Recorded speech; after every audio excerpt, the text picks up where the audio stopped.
ঠকলো বাংলাদেশ, জিতলো বাংলাদেশ, সবসময় বাংলাদেশ। সামনের যে খেলাটা আছে 16 তারিখ, বিশেষ করে সেই ম্যাচটা আমরা জিতেই শতভাগ আমরা ঘরে ফিরে যাবো ইনশাআল্লাহ।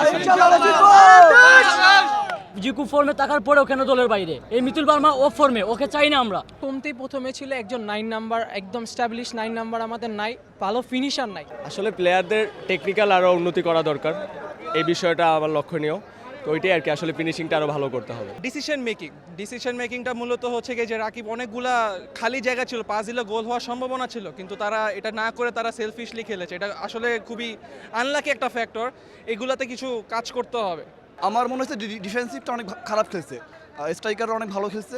ডিফেন্সিভটা আরও একটু উন্নতি করলে মনে হয় আরও ভালো হতো। আপনি কিন্তু দেখছেন খুব সুন্দর করে বিল্ড আপ করা আসতেছিল।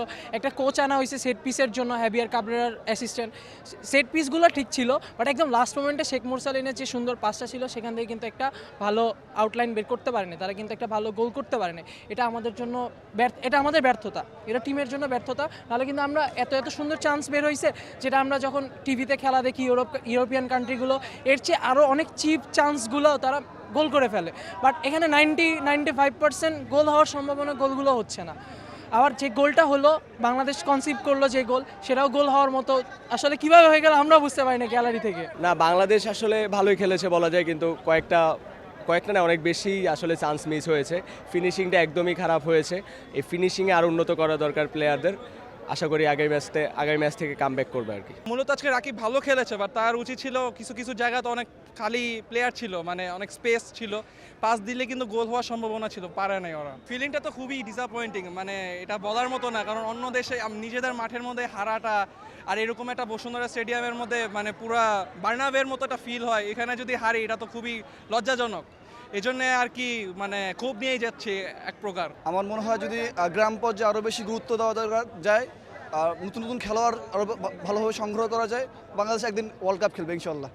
স্ট্রাইকার অনেক চেষ্টা করছে, আপনারা দেখছেন যে বারবার অ্যাটাক হয়েছে। এত বেশি অ্যাটাক আমরা খুব কম দেখি বাংলাদেশের ম্যাচে। তো আজকে সন্তুষ্ট আসলে। খেলায় তো হার জিত আছে, তবে এরকম হার আমরা আসলে এক্সপেক্ট করি না।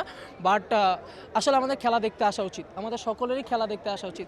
আমরা যদি তাদেরকে উদ্বুদ্ধ করি, বাংলাদেশ ফুটবল ফেডারেশন থেকে শুরু করে খেলোয়াড়রা আমাদের থেকে ভালো ফিল করবে, তখন তারা আসলে ভালো একটা আউটপুট দেওয়ার চেষ্টা করবে। আমাদের উচিত ফুটবলকে সাপোর্ট করা। খেলাটা যেভাবে খেলেছে আরেকটু ভালো খেলা হতে পারতো।